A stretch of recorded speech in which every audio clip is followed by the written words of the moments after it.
अध्यक्ष महोदय, जो प्रकल्प जे सीएटी काय यांचं प्रक्रिया शुद्धीकरण केंद्र तिथे 4 कॅमेरे आहेत, 4ही कॅमेरे बंद आहेत. कॅमेरे का बंद आहेत? प्रश्न घ्या. प्रश्न कॅमेरे का बंद आहेत? स्पेसिफिक प्रश्न घ्या. तर तिथं खोदलेले 3 तलावात हे केमिकलचं पाणी टाकायचं आहे म्हणून ते कॅमेरे बंद आहेत. मी तुम्हाला पहिल्यांदा भेटल्यानंतर सांगितलं की मुंडे साहेबाचं स्वप्न होतं, माझ्या डोक्यावर हात ठेवला होता, 2014लाच मी आमदार झालो असतो. अध्यक्ष महोदय, तुम्ही इकडे लक्ष द्या. अध्यक्ष महोदय, बोला बोला बोला. आहे तुम्ही तर लक्ष आहे. बोला. तुम्ही तर माझ्या बरोबर खाली बसून बोलू नका. ताई मी बाहेरचं नाही, मी चळवळीतनं आलेला कार्यकर्ता आहे. 35 वर्षाच्या लढाईनंतर ह्या विधानसभेत आलो. मी ताई खोटं बोलणार नाही. मी स्त्री जातीचा सन्मान करणारा माणूस आहे. मी 2 मुलीचा बाप आहे, लक्षात ठेवा.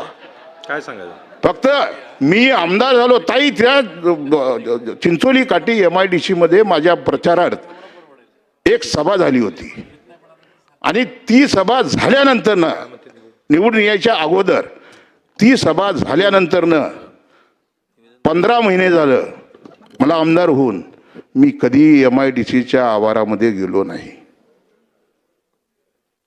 ताई हे जबाबदारीने का बोलतो?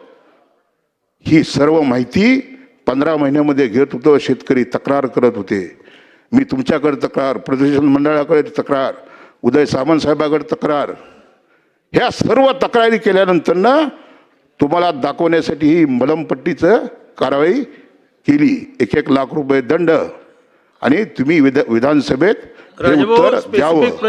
मी अर्जुन खोतकर साहेब बोलले, अहो 2-2 हजार किलो चरस या देशाची भावी पिढी उद्ध्वस्त होण्याचं काम त्या चिंचोली काठी MIDC मध्ये होत होतं. हजारो लोकांना रोजगार देण्याला आमचा विरोध नाही, पण जी 158 हेक्टर जमीन आमच्या शेतकऱ्याची खराब झालेली आहे ती तुम्हाला ताब्यात घेऊन त्या शेतकऱ्याला नुकसान भरपाई द्यावी लागेल. व मी जे बोललो, एकच मिनिट मंत्री महोदय निवेदन करा. मी सदर 6 उद्योगाकडून अंतिम आदेशाच्या अनुसरून प्रदूषण नियंत्रणासाठी अवश्य उपाययोजना करण्यात आल्या असून अंतरिम आदेशाच्या अधीन राहून उत्पादन प्रक्रिया सुरू आहे. मग काय अडचण आहे? मी निलंबनाची मागणी केली, म्हणजे शेतकरी देशोधडीला लागला. या देशातला तरुण चरसमध्ये वाहत गेला. हे सगळे उद्योग तिथं होत आहेत, जनावरं मिली जात आहेत, तिथं तुमचं कुठलीही शेती होत नाही. आणि ताई तुम्ही म्हणताय हे खातं माझ्याकडं नाही. ठाणे क्राईम त्यांनी आरोपी पकडल्यानंतर ऐका, त्यांनी आरोपी पकडल्यानंतर ताई चिंचोली काठी महाराष्ट्राच्या देशाच्या नकाशावर आली. हे धंदे त्या केमिकल कंपन्यांमध्ये चालू आहेत. तुम्ही मंत्री मी नाही, पण एक सामुदायिक जबाबदारी म्हणून असं फार गंभीर विषय 2000 किलो चरस येणं म्हणजे हे तर अत्यंत मोठं फेल्युअर आहे. आपल्या ग्रामीण भागातला युवक उद्ध्वस्त करण्याचं एक कारस्थान आहे.